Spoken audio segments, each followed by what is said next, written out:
मेरी एक छोटी बहन भी है जिसका नाम बतूल है। मैं असल में उसके लिए काम कर रही हूँ।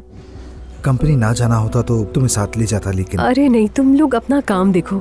मैं वैसे भी थोड़ी देर कुछ और बैठूंगी। इस वक्त घर गई तो थोड़ा अजीब लगेगा, बस इसीलिए।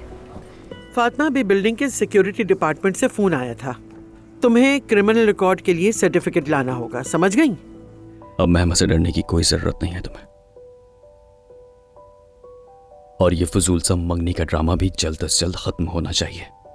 खुश आमदीद मेरी जान, खुश आमदीद। रेस्टोरेंट का मालिक है। अब रेस्टोरेंट का मालिक भी नहीं है, उसका यहाँ से कोई ताल्लुक नहीं रहा। शायद उसने आपको बताया नहीं।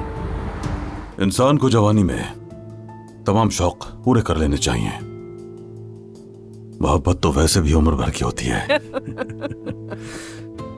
तुम इस दुनिया के सबसे बासलाहियत और ज़हीन लोगों में से एक हो।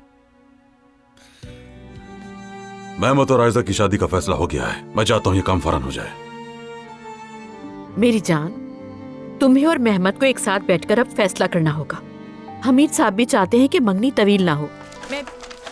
वैसे भाई बाबा ने शादी के मामले को तो अपने दिल से ही लगा लिया है। मेरा तो दम घुट रहा है यास्मीन। अम्मी, हमीद साहब सब शादी के पीछे पड़े हैं। तुम अपनी सोच से भी बढ़कर कुछ देखोगी नाइला बेगम। देखोगी तुम्हारे बेटे औजान ने क्या किया। अम्मी, मैंने आज तक जो भी किया वो सिर्फ इसलिए किया कि आप और बाबा, मतलब कि आप सब खुश रहें, मुझ पर फख्र करें। लेकिन